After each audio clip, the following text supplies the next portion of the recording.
സങ്കീർത്തകനായ ദാവീദ് പറയാണ്, ദൈവമേ, അങ്ങ് എൻ്റെ അലച്ചിലുകൾ എണ്ണീട്ടുണ്ട്, എൻ്റെ കണ്ണീർ കണം കുപ്പിയിൽ ശേഖരിച്ചിട്ടുണ്ട്.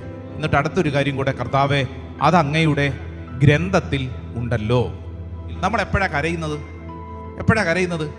ഇനി എന്തു ചെയ്യണമെന്നറിയാതെ, നമ്മുടെ കൈപ്പിടിയിൽ ഒതുങ്ങാതെ, ജീവിതത്തിൽ അങ്ങേയറ്റം ഭാരപ്പെട്ടിരിക്കുമ്പോൾ നമ്മുടെ കണ്ണിൽ നിന്ന് കണ്ണുനീര് വരും. ജീവിതത്തിൽ പലപ്പോഴും നമ്മളെല്ലാവരും കരയുന്നവരാണ്, പല സാഹചര്യങ്ങളിലും കരയുന്നവരാണ്.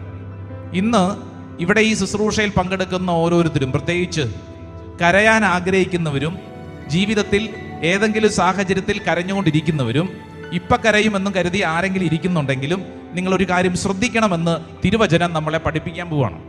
ഈശോ മഗ്ദലേന മറിയത്തോട് ചോദിച്ചു, സ്ത്രീയെ, നീ എന്തിനാണ് കരയുന്നത്? ഒരു മനുഷ്യൻ കരയുന്നത് എപ്പോഴാ? ജീവിതത്തിലെ നിസ്സഹായതയുടെ മുമ്പിൽ എല്ലാ പ്രതീക്ഷയും തീർന്നു, അപ്പൊ കണ്ണീന്നറിയാതെ കണ്ണുനീര് വീഴും. മറിയം എന്ന സ്ത്രീ കല്ലറയുടെ മുമ്പിൽ, എങ്ങനത്തെ കല്ലറ? ശൂന്യമായ കല്ലറയുടെ മുമ്പിൽ നിന്ന് പ്രതീക്ഷയെല്ലാം നഷ്ടപ്പെട്ട് അവിടെ നിന്ന് ഈ സ്ത്രീ കരഞ്ഞുകൊണ്ടിരുന്നു. ഇന്ന് ഈ ശുശ്രൂഷയിൽ പങ്കെടുക്കുന്നവരോട് മഗ്ദലേന മറിയം പഠിപ്പിക്കുന്ന ഒരു പാഠം എന്താണെന്നറിയാവോ? നിന്റെ ജീവിതത്തിൽ പ്രതീക്ഷയറ്റ എല്ലാ നിസ്സഹായതയുടെ അവസ്ഥയിലും നീ കരഞ്ഞുകൊണ്ട് തന്നെ അവിടെ നിന്നോണം. മാനുഷികമായിട്ടുള്ള ഒരു വാസന എന്ന് പറയുന്നത് എന്താ? കാര്യം നടന്നു കിട്ടിയില്ലെങ്കിൽ ഉടനെ തന്നെ അടുത്ത സ്ഥലത്ത് പോയി കരയാം, അടുത്ത ആളുടെ മുമ്പിൽ പോയി കരയാം. ചെയ്യരുത്.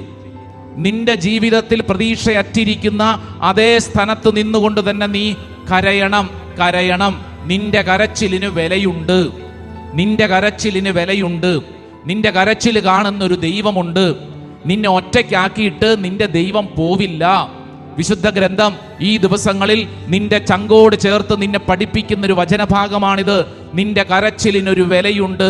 നിന്നെ ദൈവം കരയാൻ ഒറ്റയ്ക്കാക്കിയിട്ട് മാറിയിരുന്ന് ചിരിക്കുന്ന ദൈവമല്ല.